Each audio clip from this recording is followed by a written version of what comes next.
Assalamualaikum warahmatullahi wabarakatuh. Waalaikumsalam. Selamat malam. Selamat malam Mas, Mbak, dan rekan-rekan semua. Selamat datang di acara Infinite 88, Perempuan Forum Bisnis Sosiopreneur UMKM dan Koperasi Excellent, episode yang ke-8, yang terselenggara atas kerjasama Infinite 88 dan TV Desa. Forum bisnis ini bertujuan untuk supaya bisa mengedukasi koperasi dan UMKM menjadi koperasi dan UMKM yang excellent dalam hal SDM, jejaring kualitas produk, dan akses terhadap pasar. Forum bisnis malam ini mengambil tema tips, strategi, dan langkah taktis menembus pasar ekspor.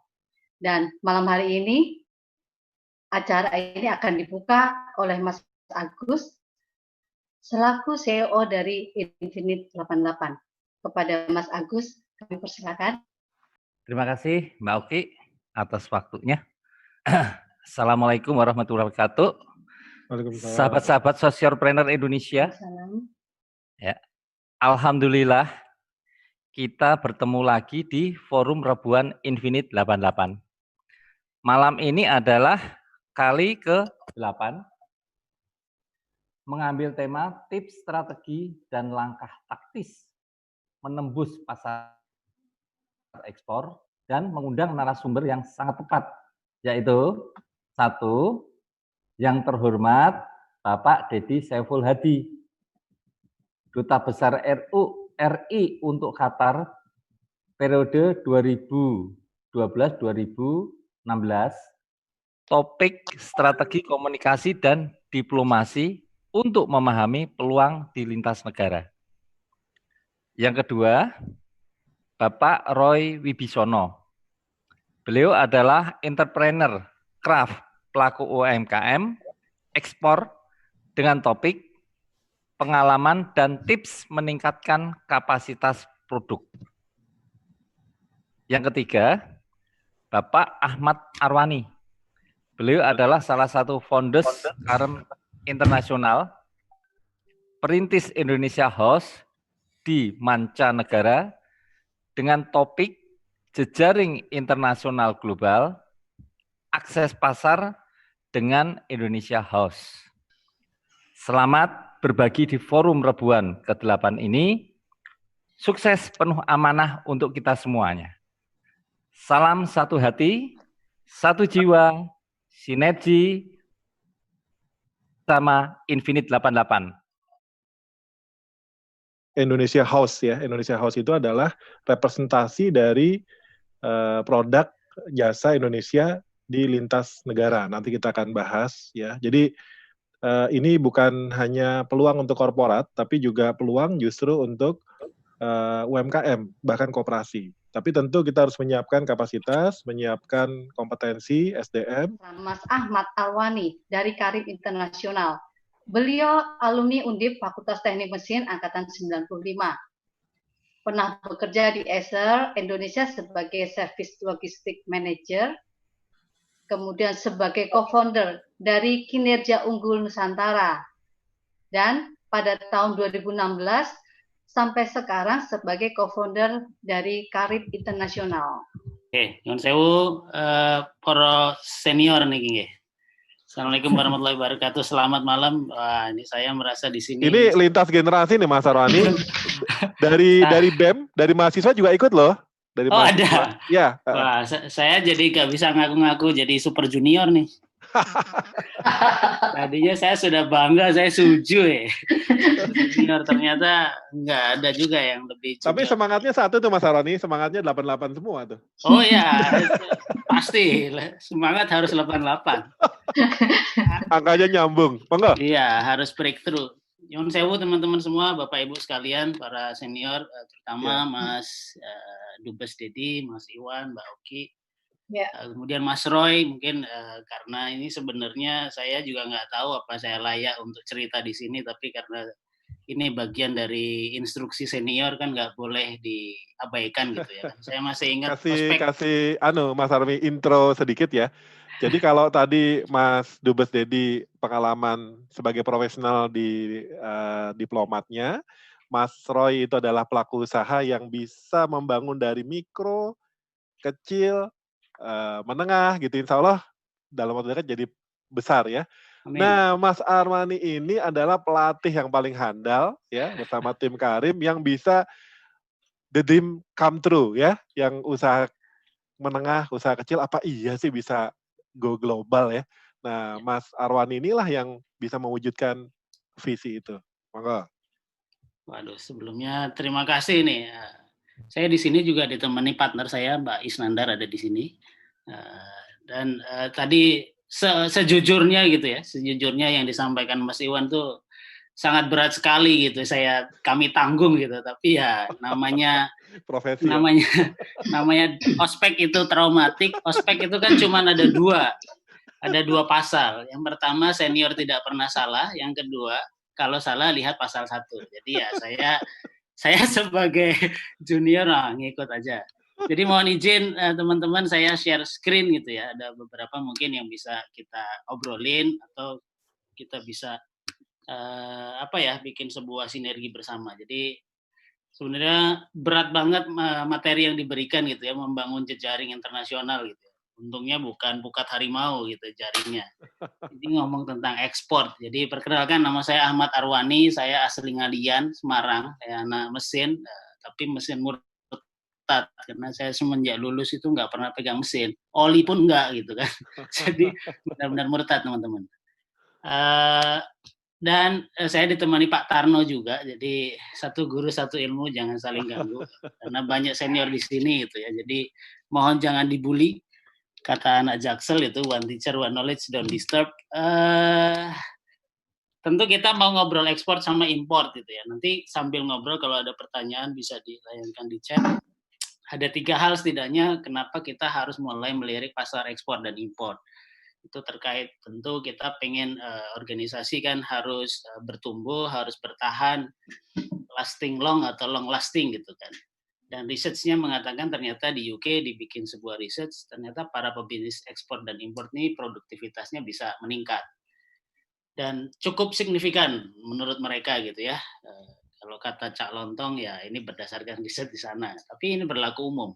Yang kedua juga dengan teman-teman masuk ke pasar ekspor dan import gitu.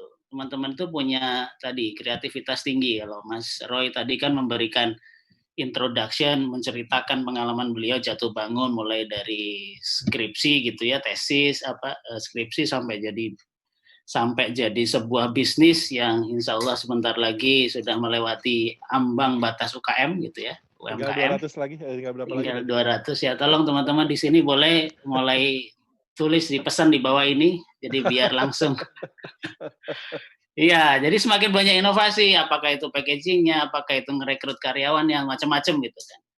Dan di beberapa poin terakhir persis seperti Mas Roy tadi bilang, kalau saya cuma jualan cangkir biasa itu cuma satunya 15.000 gitu ya. Tapi kalau saya bikin suatu edit value tambahan, ini handmade gitu ya, ada tanda tangannya siapa, Inul Daratista mungkin jadi harga jualnya menjadi lebih tinggi gitu ya. Dan ini apalagi kalau ngomong ekspor tentu ada ngomong kurs juga yang berkaitan di sana. Jadi setidaknya teman-teman ada satu peluang di mana bisa jadi teman-teman ini sudah mulai berpikir tentang ekspor impor atau juga belum sama sekali karena masih asyik dengan dunia domestik lokal ya, nggak apa-apa juga sih karena sekarang semua kan bebas menentukan pilihannya. Cuman sekedar share saja kalau data terakhir sampai Oktober 2018 kita lihat ekspor itu semakin meningkat gitu teman-teman. Bahkan banyak sekali peraturan-peraturan pemerintah dan semua perangkat-perangkat diciptakan untuk membantu para pengusaha untuk ekspor. Walaupun di era pandemik ini kalau kata ekonom Prof siapa kemarin Faisal Basri, salah satu yang membuat Singapura, Korea Selatan itu lebih cepat kena resesi karena nilai ekspornya yang sangat tinggi gitu ya. Gara-gara ekspornya sangat tinggi, sedangkan domestiknya tidak sebesar ekspor. Ketika pandemik, orang sudah tidak bisa ekspor, negara-negara lain ya tidak melakukan impor, sehingga dia langsung pertama kali yang kena resesi. Tapi jangan salah, ketika nanti resesi usai, yang cepat bounce back adalah yang ekspornya lebih tinggi. Nah ini dua sisi yang mungkin bisa dipertimbangkan oleh teman-teman juga, bahwa kita trennya sebenarnya ekspor relatif bagus di 2 tahun terakhir. Kalau secara teknis ekspor itu kan ya kayak tadi Mas Dedi, sebenarnya saya lebih banyak mengulang gitu ya. Punchline-nya cuman ya tadi selecting market, Mas Dedi tadi cerita tentang research, terus bagaimana reaching customer, pricing, delivery. Kalau teman-teman ikut pelatihan di PPEI gitu ya, itu nanti diajarin tuh yang sebelah kanan, sebelah kanan nih. Bagaimana documentation, bagaimana pengiriman, nanti bikin LC, bagaimana strategi pricing. Tapi biasanya di beberapa pelatihan itu jarang yang ngomong tentang yang sebelah kiri, sebelah kiri. Bagaimana kita menseleksi market, bagaimana kita setelah ketemu marketnya, bagaimana dapat customer. Kalau cuman milih pasar saja sih gampang gitu ya, cap-cip-cup selesai. Tapi kan bagaimana dapat customer dan bagaimana membina relationship dengan customer, itu yang PR utama menurut saya. Kalau dari pengalaman Karim membantu teman-teman UMKM ataupun pengusaha nasional, ekspor itu sebenarnya core-nya lebih ke bagaimana bukan lagi B2B gitu ya, atau C2C gitu ya, tapi benar-benar bagaimana menciptakan relationship dengan customer. Jadi ngomongnya tentang relationship. Karena ketika ngomong relationship, trust itu muncul, sebagian 50% sudah bisa jalan. Nah, kalau kita cerita tentang research, tentu teman-teman mungkin bisa gunakan beberapa pijakan sini. Teman-teman harus sering-sering akses di WTO, di UNCTAD, di DGEN, atau di World Top Export. Di situ banyak sekali data-data untuk melakukan seleksi market. Apakah saya mau masuk ke Amerika, saya masuk ke Jerman, saya masuk ke Afrika, saya masuk ke China, ke Korea gitu ya. Itu kita bisa dapatkan data-data sekunder dari sini. Jadi kalau ngomong statistik, mungkin kita harus mempertimbangkan dua data sekunder dan data primer gitu ya. Data sekunder kita bisa dapat dari zaman sekarang, banyak sekali terpapar di mana-mana datanya, tapi data primer mau nggak mau kita harus observasi, kita harus datang ke lapangan, kita harus survei lapangan gitu. Itu yang tidaklah mudah, karena kenapa harus dilengkapi dengan data soft atau data yang primer? Karena ada beberapa behavior yang berbeda antar satu negara dengan negara lain, antar satu customer dengan customer lain. Nah, ini tentu bisa menjadikan referensi sebelum melakukan pengambilan keputusan kita mau masuk ke pasar mana. Dan di prinsip ekspor kami punya beberapa catatan penting gitu teman-teman semua, bagi teman-teman yang pengen ekspor. Memang kami setuju. Yang pertama itu pastikan 3K. Jadi pertama kualitas. Ini yang menarik gitu. Karena teman-teman kemarin ngobrol sama Mbak Oki, ternyata Mbak Oki itu punya talent dalam menciptakan handbag made ya. Ya, handbag made. Ya, itu masih nggak pede. Wah, kualitas saya seperti apa nih produk saya gitu ya. Tapi teman-teman, saya bersama dengan beberapa teman-teman di global, salah satunya Kilsa. Kilsa itu juga salah satu platform konsultan ekspor yang berkedudukan di Singapura, dia punya di Vietnam, punya di Thailand, punya di Korea, punya di Indonesia juga. Salah satu eksekutif direkturnya adalah teman kami. Dia juga cerita, dia setiap tahun itu datang ke Korea. Korea Selatan itu pemerintahnya memfasilitasi setiap tahun startup itu dijual ke Kilsa ceritanya. Nanti Kilsa ini cocok nggak jual di Indonesia, jual di Vietnam. Nah, dari teman saya itu yang Kilsa Indonesia, namanya Mas Wisnu, eksekutif direkturnya, dia bilang, Mas Arwani itu kalau ngomong kualitas sebenarnya produk-produk startup Korea itu secara quality masih jauh, dibawa ke Jogja mah kalah semua, dia bilang.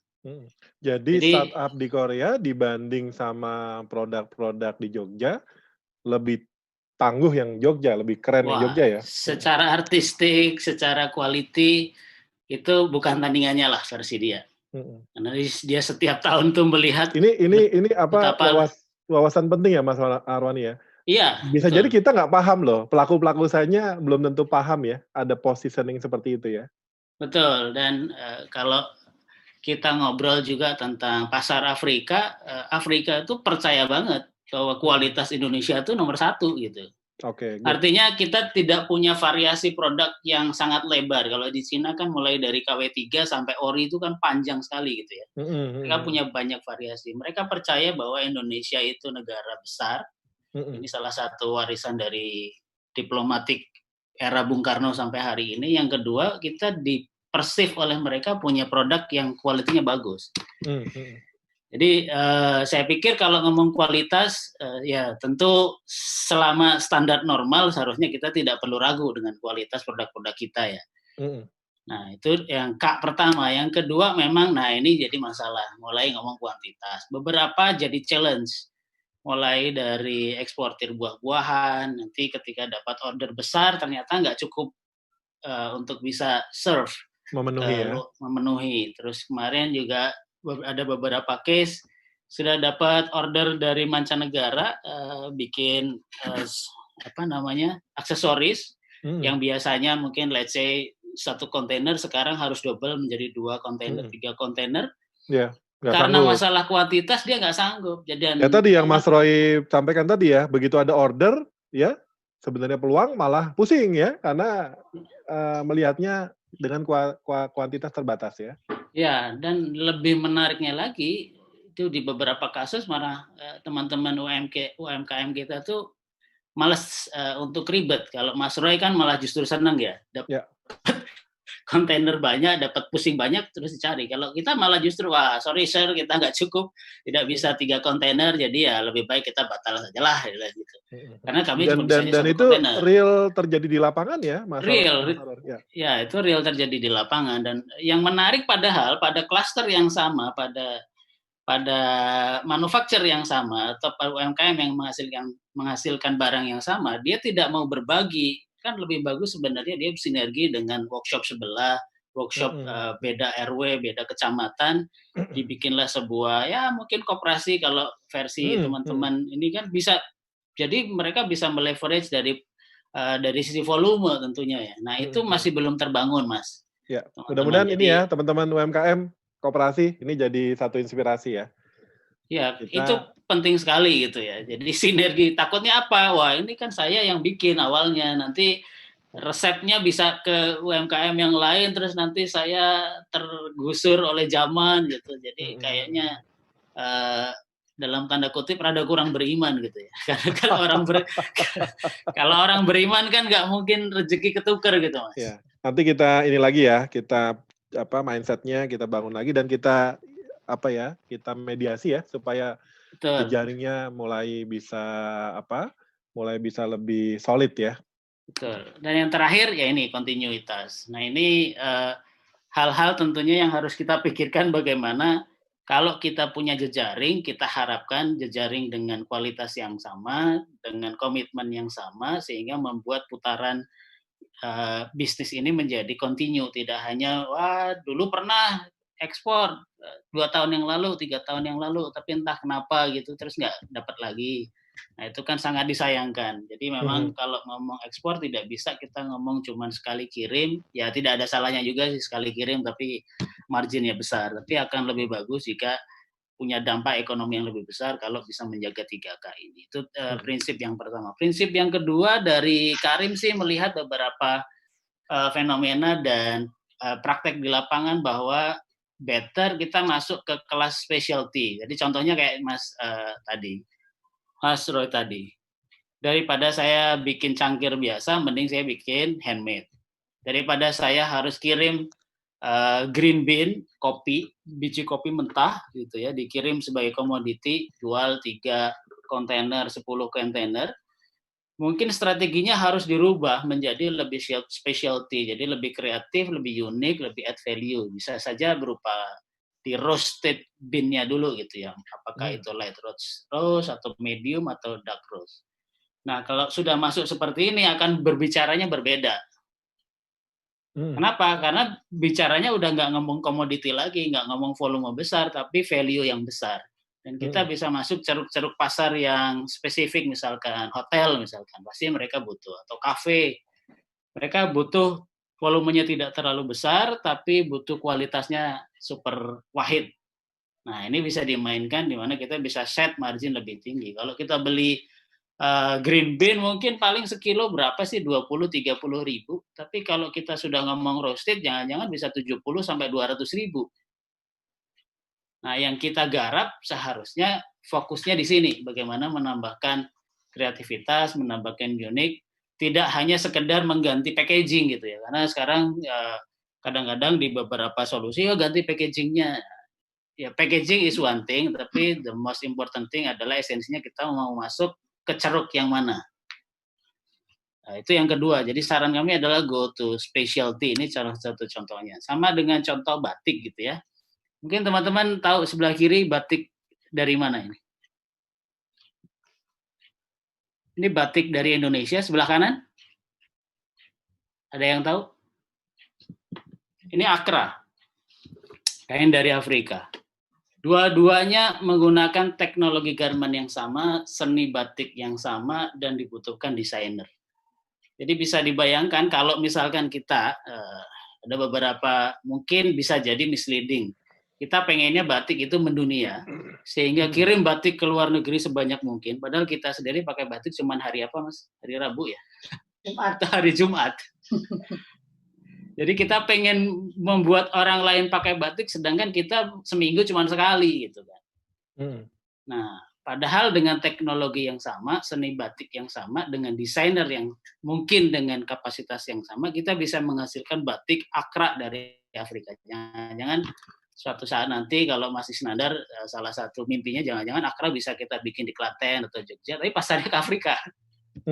Jadi alih-alih kita nge-push besar-besaran batik itu harus mendunia, yes batik itu mendunia, tapi pada volume besarnya justru kita harus bermain bagaimana memainkan teknologi garment, seni batik desainer. Jangan-jangan kita harus datang ke Afrika, ke Nigeria, ke Kenya, bagaimana mereka pakai Accra, bagaimana behavior mereka. Muncullah sebuah Accra baru yang dibikin oleh orang Jogja dengan teknologi garment Indonesia, dengan pembatik dari Indonesia, tapi dipasarkan ke luar negeri. Mungkin itu juga jadi salah satu hal yang menarik gitu ya. Tidak sekedar kita memaksakan diri, kita harus go internasional dong batik. Padahal masing-masing punya referensi. Jadi diharapkan muncul ide-ide kreatif. Jadi jangan sampai hanya Cina aja. Ini kan Cina punya teknologi garment, mereka juga bisa batik, mereka punya desainer, akhirnya memproduksi batik. Yang menarik hebatnya mereka justru jual ke Indonesia kan? Kenapa? Karena Indonesia volume besar dan batik warisan Indonesia. Nah ini kan menarik dari sini. Jangan sampai justru kita malah yang seharusnya kita bisa meleverage kompetensi inti kita, membuat batik dengan model apapun, batik Indonesia mah jago gitu ya. Tapi malah kita diserang balik gara-gara kita pangsa pasar terbesar. Nah ini kan salah satu hal bahwa kita harus benar-benar masuk ke specialty. Terus yang ketiga, saran kami tidak banyak pengusaha seperti Mas Roy. Artinya Mas Roy harus bangun dari penelitian, Mas Roy harus bikin research, Mas Roy harus jago marketing. Ya kebetulan kita punya salah satu role model figur yang luar biasa gitu ya. Beliau pembelajarannya luar biasa lengkap. Jadi kalau ngomong 3 kompetensi bisnis, beliau pegang semua nih. Ngomong tentang technical, dari riset, produksi, packaging, beliau jago. Dari sisi market, beliau juga paham mau masuk kemana, finansial nggak usah khawatir gitu kan. Nyatanya setiap tahun tumbuh. Tapi tidak banyak teman-teman yang punya energi, punya kompetensi seperti Mas Roy. Kalau saran kami bagi teman-teman UMKM gitu ya, better daripada kita harus jago di semua hal, lebih bagus saya lebih suka pakai teorinya Gemmell and Prahalad, Mas. Jadi back to your core kompetensi. Kompetensi saya bikin patung, so saya harus bisa bikin patung seunik mungkin, sekreatif mungkin, semahal mungkin. Daripada saya juga harus belajar Instagram, saya harus belajar bagaimana bikin LC, bagaimana saya harus ngurus NIB gitu ya. Lebih bagus saya jago di technical operation capability. Nah, ini saran kami teman-teman UMKM kalau mau go ekspor, jangan termakan isu bahwa teman-teman harus gitu ya, wajib, bukan wajib lagi, apa namanya, ya wajib gitu ya. Wajib punya LC, buka LC, wajib punya ini, punya itu, ya tidak harus juga zaman sekarang gitu ya, apalagi zaman platform. Jadi saran kami, back to your technical competencies. Yang keempat juga penting, lakukan kalau bisa berjamaah, alias gotong royong. Ya tadi ya, kembali jejaring.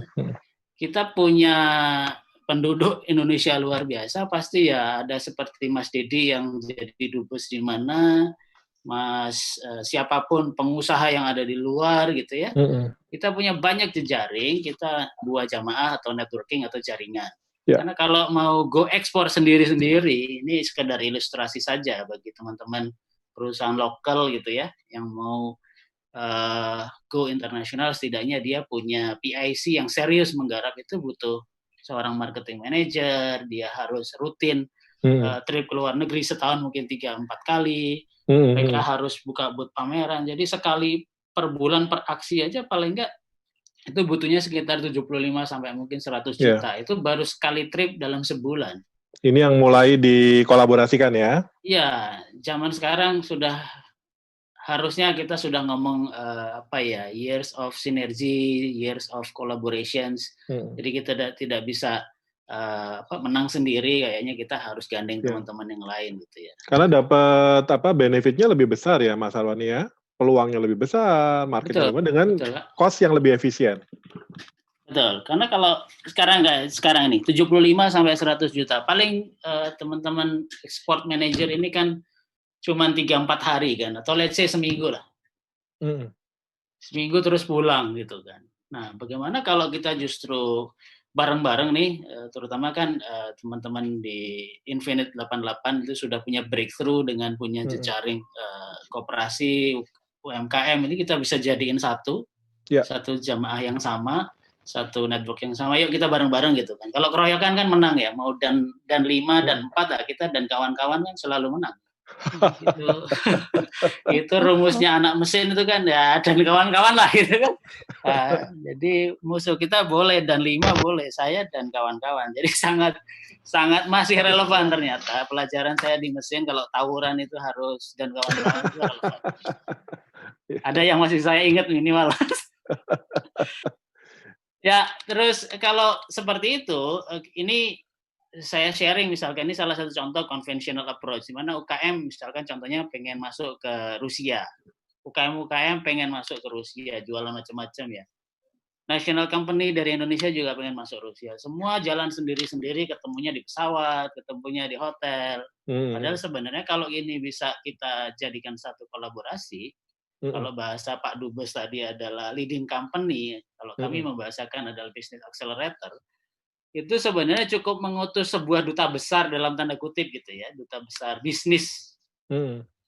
Jadi tidak perlu lagi UMKM itu harus ngeluarin setiap bulan tadi 75-100 juta, jangan-jangan cuma 5 juta tapi dapat ruang display barang, bisa ikut expo bahkan mungkin selama sebulan. Kan luar biasa gitu Mas. Kenapa? Karena the power of jamaah tadi, the power of gotong royong. Nah, ini kalau kita mau main fast track, balik yang tadi saya sampaikan, kita tidak perlu jago di semuanya. Jadi market dan finansial kasihkan pada si bisnis accelerator, UMKM fokuslah pada technical operations. Betul. Nah, jadi ketika kita ngomong secara perjalanan di konvensional ekspor, kan teman-teman di sebelah kiri nih harus punya akta notaris, bikin domisili, NPWP, walaupun udah ribet dengan prosedur administratif dan lain-lain ya. Jadi walaupun sekarang harus diakui Mas, perubahan pemerintah semakin ke sekarang ini memang memangkas semua birokrasi.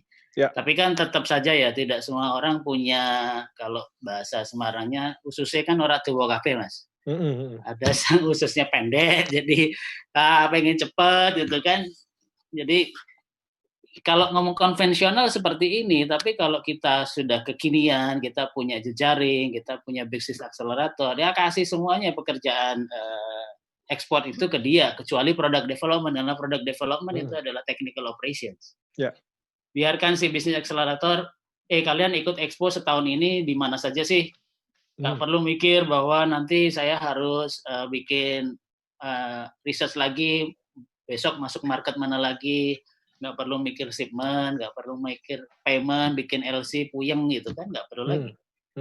Nah ini yang tentu yang bisa menjadi pilihan, jadi tidak perlu lagi, tinggal teman-teman UMKM fokus saja di produk.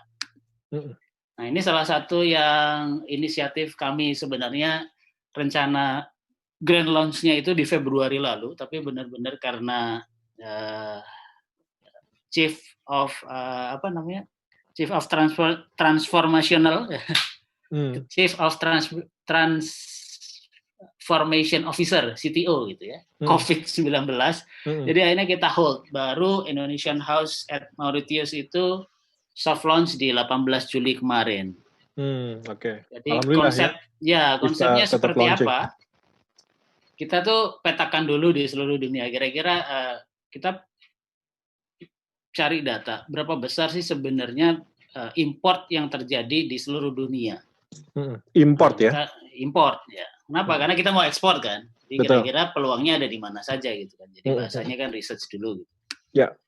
Nah, kita punya salah satu mindset dari para foundersnya Karim itu, justru semakin tertutup sebuah negara maka semakin terbuka peluangnya. Jadi kalau teman-teman pengen masuk, saran saya masuk Korea Utara gitu kan. Karena jarang masuk ke Korea Utara. Atau Afghanistan gitu kan. Tapi ini udah dibuktikan dengan praktek ya. Iya. Makin tertutup. Afghanistan mau jualan kancing juga laku gitu. Iya. Kenapa? Karena yang masuk ke sana juga jarang, Mas. Ya. Iya, ini yang menarik. Jangan kalau semua orang pengennya masuk ke Amerika, semua orang Eropa pengennya Barat, masuk Eropa Barat, masuk ke Jerman. Ya kuenya besar, tapi perangnya terbuka. Pemainnya lebih banyak gitu.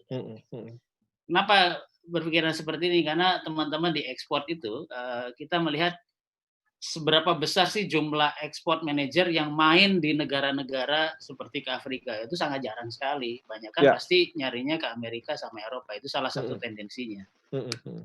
Nah, kalau mengapa Afrika? Ternyata kita bisa lihat itu dari South Africa sampai Mauritius itu importnya cukup besar. Jadi kalau di total mungkin bisa lebih dari hampir 300 miliar dolar. Kalau in total gitu ya. Jadi ini juga sebuah alert yang menarik, di mana Indonesia punya nilai positif di mata teman-teman Afrika. Indonesia punya nilai positif, produknya bagus, diplomasinya bagus. Tapi yang garap masih sedikit. Nah itu mengapa kita masuk ke sana ceritanya.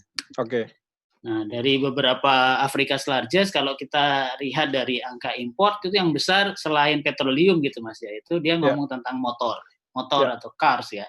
Jadi kalau teman-teman UMKM yang punya all accessories related to motor, jangan-jangan mulai ngincer tuh Afrikanya mana nih gitu kan. Karena Afrika juga luas. Yang kedua medicaments ya, medis gitu kan. Telepon set ya, jangan-jangan juga yang mulai aksesoris handphone, spare part itu bakal masuk ke sana luar biasa nih dalam 2-3 tahun ke depan. Jadi peluang-peluang ini bisa dilihat. Nah, kebetulan Karim memang punya footprint cukup menarik ya. Beberapa pasar di Afrika terutama sudah sering dikunjungi. Jadi dari Kenya, Tanzania, Mozambik, dan yang menarik sebenarnya tidak hanya Mauritius yang minta untuk kerjasama bikin Indonesian House. Ada beberapa tempat yang lain, tapi dari sisi kecepatan luar biasa.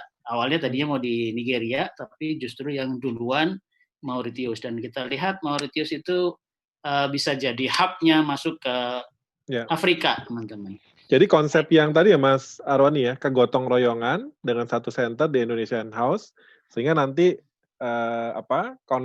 connecting ke sana bisa melalui diharapkan Indonesian House ya. Jadi bisa lebih efisien ya, bisa lebih terpulingkan ya, tersedia dari Indonesia di Indonesian House.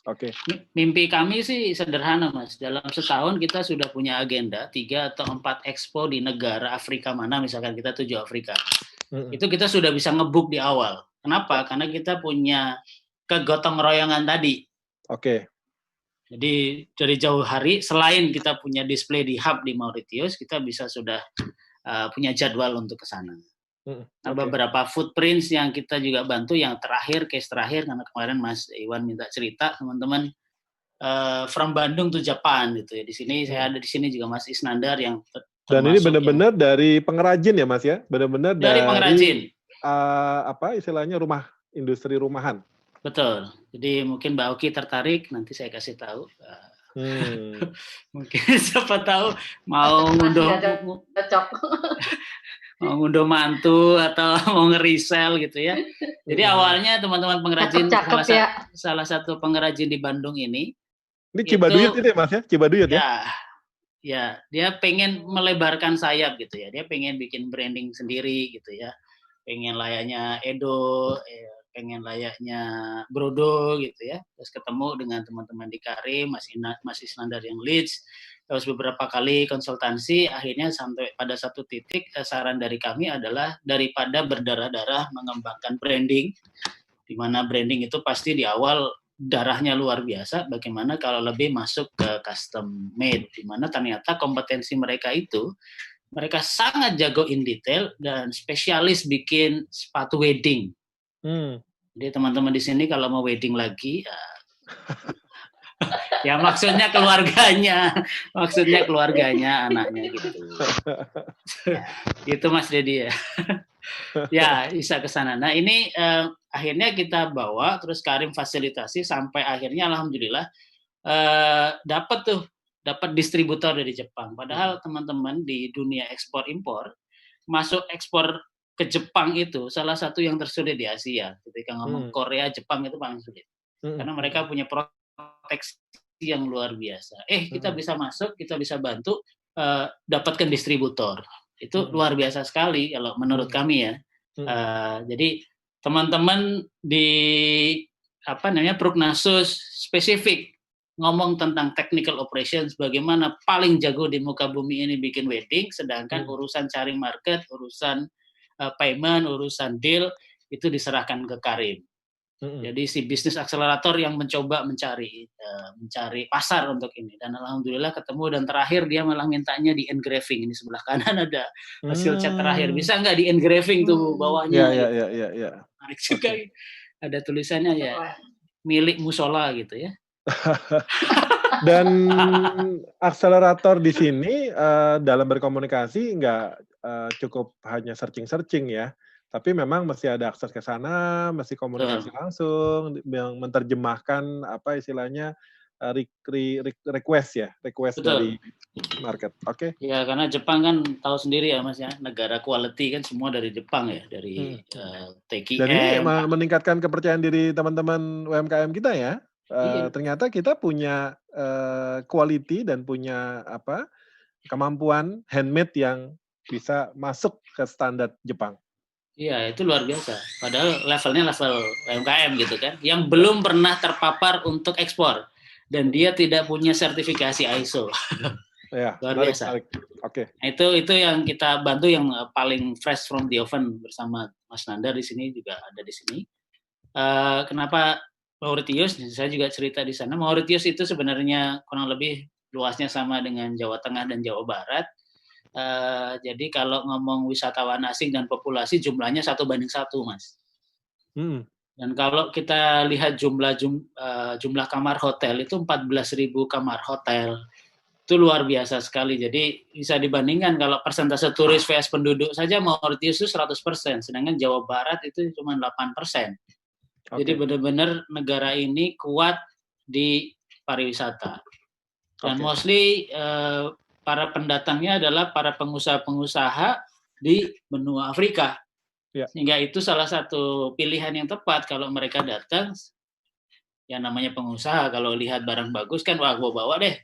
Nah itu jadi salah satu gambaran kenapa kita masang Mauritius. Jadi kita berharap Mauritius itu layaknya ini ya, Singapura. Pintu masuknya untuk ke negara-negara Afrika lainnya ya. Ya, betul. Oke, baik. Nah ini gambarannya, ini gedungnya setelah direnovasi, di dalamnya tampilannya seperti ini. Jadi teman-teman, ini produk-produk UMKM dan pengusaha lokal di Indonesia. Ini ya, Indonesian House lagi menanti ya produk-produk dari sangat. ya. Dan Banyak yang mesti diisi tuh ya, dipenuhi ya dengan produk-produk UMKM kita. Betul. Sangat menunggu komunitas 88 nih, Mas. Oke. Saya berharap di situ ada persiapannya mau ke Eropa, tapi kali ini harus siap ke Afrika nih, Ki. Ya. Karena peluangnya ada di sana. Nyicil. Ya, saya berharap ada tasnya Mbak Oki ada di situ, gitu kan. Amin. Ya, jadi tampilan ini semua barangnya adalah produk dari teman-teman yang dikirim ke sana, dan kita salah satu cara juga mengurangi biar nggak mondar-mandir, nanti 3 bulan itu kita harus adakan sales. Jadi produk itu akan diganti yang baru, tidak perlu ngirim balik kan biaya sendiri lagi ya Mas. Dan kita pasang bahwa kita tadi yang sampaikan, kita punya moto salah satunya adalah sinergi. Tim kita di sini membantu memastikan ke internal teman-teman di UMKM, kita punya tim di sana bekerja sama dengan salah satu konhor di sana. Namanya Pak Salim Jonas, mereka menjadi tim marketing yang tugasnya adalah pertama displaying ini, yang kedua mendatangkan para pengusaha untuk hadir di sini. Nah ini jadi kalau bahasa gampangnya, kalau teman-teman masuk Tokopedia kan tidak bisa berhenti itu saja ya, kita login masuk Tokopedia terus orang lain melihat gimana caranya, harus ada dipasarin kan, balik lagi harus SEO lagi, SEM lagi gitu ya. Dan ini beberapa case justru dalam sebulan terakhir ini Indonesian House di era pandemik ini malah mulai beli. Jadi salah satu brand yang ikut di sana kan ada Spring Romance gitu ya, dari Tangerang itu sudah dapat buyers. Kemudian ada furniture dari Semarang, furniture internasional juga sudah dapat buyers. Dan yang menarik, yang furniture internasional itu cerita ownernya. Kita nggak pernah ketemu, Pak Isnandar teman saya juga partners nggak pernah ketemu, cuman lewat teleponan, mau berangkat ke Mauritius nggak, berapa biayanya. Yang pertama ditanya nggak, kita memberikan data bahwa ini loh jumlah kamarnya 14.000, ada hotel jumlahnya, kamarnya berapa, dia udah ngitung sendiri. Oh ya gue ambil deh. Jadi nggak pernah ketemu, terus dia ikut. Dan yang penting udah ketangkep ininya ya, kebutuhannya ya, berapa, dan itu yang disubmit. Jadi furniture juga tidak dijual sebagai layaknya furniture biasa, tapi masuk ke specialty di pariwisata, Mas, masuk ke hotel-hotel. Sama ini dengan batik gitu ya. Strateginya kenapa tourism tadi ya. Mas Arwani ini sambil remind baca-baca di chat, ini ada beberapa pertanyaan. Mas Dedi, nanti ya di ini dulu ya, di note dulu. Untuk ekspor tanaman ya, bibit tanaman gimana ya. Terus juga nanti ini beberapa yang ke Mas Roy ya. Mas Roy alhamdulillah sudah bisa gabung ya. Mungkin setelah ini bisa diekspor sedikit untuk pengalaman ekspornya. Monggo Mas Arwani lanjut dulu. Ya, terakhir ini expansion plan kami, Mas. Mungkin alhamdulillah kemarin ketemu sama Pak Dubes Dedi ya. Kita tuh punya plan sampai akhir 2020 ini, itu landing di Korea Selatan itu di September dan di Uzbekistan. Jadi sebelum ketemu Mas Dedi, saya udah cerita sama Mas Iwan gitu ya, ternyata ketemu sama Mas Dedi ya beliau malah mau bantuin, luar biasa sekali. Yang kadang-kadang itu gunanya jejaring seperti itu. Walaupun kita sekarang juga lagi ngobrol-ngobrol, kalau untuk Korea Selatan sudah 2 kali meeting dengan calon partner kami. Di Uzbekistan baru sebatas diskusi awal. Kurang lebih seperti itu. Kami berharap teman-teman siapapun UMKM-nya jangan ragu, jangan bimbang. Ekspor tidak serumit yang dibayangkan, kecuali teman-teman memang mau menguasai end-to-end gitu ya. Kalau end-to-end memang butuh proses, butuh waktu, tapi zaman sekarang ternyata kopi saja ada yang instan. Ternyata ekspor juga ada yang instan gitu ya. Kurang lebih seperti itu. Para senior semua, mohon maaf kalau penyampaiannya kurang berkenan atau terkesan menggurui. Kami sekedar share saja. Siapa tahu kita bisa bersinergi. Terima kasih. Saya kembalikan. Sukses ya, Karim, dan nanti kita bangun lebih baik lagi untuk sinerginya, untuk bisa memetakan potensi market dan juga kemampuan kita untuk bisa menciptakan market. Ya, kayak salesman aja Mas ya, harus closing, karena kalau nggak closing nggak gajian kan. Jadi saya pernah lakukan survei tentang ekspor. Apakah ekspor itu rumit atau kompleks itu Mas. Jawabannya respondennya ada 100 orang dan jawabannya 100% ruwet katanya. Betul itu. Bahkan yang belum mencoba udah langsung bilang rumit ya. Ya, tapi respondennya itu yang belum pernah ekspor. Iya kan? Kalau respondennya kayak Mas Roy semua tutup mata aja gitu, ekspor aja gitu. Jadi teman-teman balik lagi, kalau kita mau ekspor ada 2 jalur tadi ya, membangun beberapa kompetensinya ya teman-teman yang memang sudah punya talenta, punya kompetensi di situ, paling tinggal ditingkatkan jaringan, mungkin sudah pernah masuk Australia tapi belum ke Qatar, sudah masuk ke Amerika tapi belum masuk ke Afrika, jadi jejaringnya saja. Tapi yang belum kuat kukunya, fokus saja pada kemampuan inti teman-teman, yaitu bagaimana menciptakan produk yang super keren. Jadi kalau bisa nggak ada orang yang bisa nandingin kehebatan teman-teman. Jadi serahkan sisanya kepada jaringan Anda gitu ya. Kalau kami dipercaya sebagai Karim, ya tentu pesan Mas Dedi persis banget dengan di kami. Kami teman-teman background kami itu eksportir managers awalnya.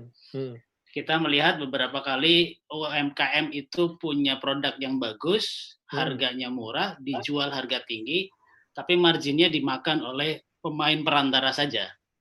Nah ini yang kita mau coba rubah. Rubahnya adalah yang kita lakukan di Karim, kita tidak akan memarkup harga. Yang dilakukan adalah bagaimana kita bersinergi di marketing fee berdasarkan success base-nya.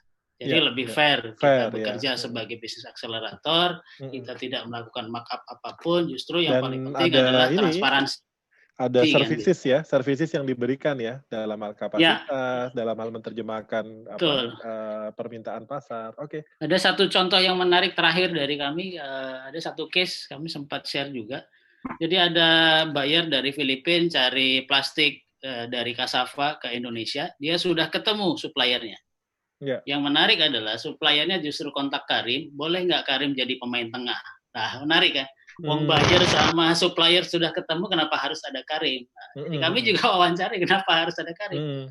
Ya karena kami mau fokus di produksi aja Pak. Kami tidak mau membangun bagaimana nanti ngomong tentang technical customer service handlingnya.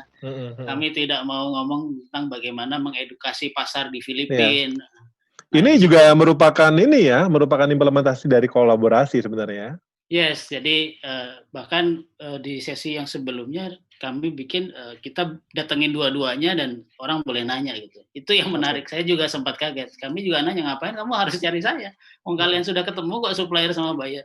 Ya banyak hal yang harus diselesaikan ternyata, entah masalah komunikasi, entah masalah mengedukasi, entah masalah technical spec-nya, masalah manajemennya. Nah itu ternyata kita bisa punya added value di situ. Dan benar kata Mas Dedi, kami juga menjunjung tinggi masalah transparansi dan trust, karena kita tidak mau juga, ya harusnya UKM yang dapat porsi lebih, bukan kita mainkan harganya terus dimakan hanya untuk segelintir orang saja. Itu saja dari kami. Saya yakin saya menunggu teman-teman Komunitas 88 untuk segera datang, dan tentu saya pribadi atas nama Karim terima kasih buat teman-teman, plus Mas Dedi ya, karena kemarin Mas Dubes Dedi sudah nawarin kalau mau ke mana Mas? Uzbekistan ya? Uzbekistan ya. Ya siap, terima kasih. Saya pokoknya siap jadi eksekutor aja lah. Ya, terima kasih. Assalamualaikum warahmatullahi wabarakatuh. Waalaikumsalam warahmatullahi wabarakatuh. Di malam ini luar biasa Mas. Mas Iwan dan teman-teman semua, Mas Dedi. Saya mencermati betul dari awal tadi itu, ini betul-betul pelaku gitu loh. Jadi betul-betul pelaku. Jadi karena itu mulai dari Mas Dedi, pelaku yang governance gitu ya. Mas Roy, pelaku yang kemudian ada juga ya sangat detail banyak hal tadi. Kemudian juga Mas Arwani yang saya kira juga, saya senang cara Mas Arwani menyampaikan ini. Jadi rasional, enteng gitu loh ya. Dan itu adalah ciri orang yang akan berhasil gitu. Jadi Mas Roy, Mas Arwani, insya Allah itu 5-10 tahun yang akan datang itu akan menjadi pengusaha besar itu. Amin. Ya, humble, relasi banyak, kemudian maunya berkawan, kooperatif, jamaah tadi ya. Dan satu kata kunci, kejujuran. transparansi dan trust tadi. Saya kira sebuah moral obligasi yang memang hari ini agak celong gitu ya. Kalau bicara kejujuran itu kan, kalau saya bisa ambil semua, kenapa tidak? Tapi Mas Arwani, Mas Roy, itu luar biasa bahwa ayo kita bareng-bareng. Jadi dalam konteks bareng-bareng ini Mas Iwan, 88 sudah mendapat tantangan baru ini. Kalau dalam konteks pemikiran, saya kira sudah selesai lah, Mas. Tapi dalam konteks implementasi follow up, saya kira sudah saatnya kemudian ada house, ada co-working gitu yang bisa dijadikan sebagai markas 88 ya, untuk mendialogkan, untuk melaksanakan, mengimplementasikan, follow up hal-hal yang saya kira sudah banyak didapatkan oleh teman-teman 88. Jadi apa yang tersaji pada malam hari ini betul. Jadi Mas Roy, saya suruh Mas Dodi itu jalan di Ponegoro, Mas. Jadi sebelah penjara, karena Mas Dodi itu, Mas. Ya. Jadi kalau ada kafe yang sebelah antara Satya Wacana dengan penjara, itu kafe Mas Dodi, Mas. Jadi Mas Dodi itu juga besar yang juga sekaligus juga pelaku ekonomi itu. Mas Dodi nggak boleh keluar dari itu. Kalau ke Solo harus mampir di kopinya Mas Dodi namanya, Mas? Gigi Resto, tapi udah. Nah, itu. Jadi antara Satya Wacana dengan penjara, dengan koordinatoran itu ada kafe yang cukup besar, itu Mas Dodi punya. Jadi Mas Dodi jangan menghilangkan diri kalau sampai bukan pengusaha, Mas. Itu nggak boleh. Oke. Ini kan kadang-kadang antara pengamat dan pelaku, rupanya hari ini yang sangat kita perlukan pelaku, dan saya kira Mas Roy dan Mas Arwani. Menarik sekali diskusi kita malam ini ya. Semoga bermanfaat untuk kita semua, terutama para pelaku UMKM untuk bisa menjadi UMKM unggulan dan bisa menembus pasar global dengan prinsip 3K, yaitu kualitas, kuantitas, dan kontinuitas. Bapak dan Ibu sekalian, Mas dan Mbak, serta rekan-rekan semua, berakhirlah diskusi rebon kita pada malam hari ini.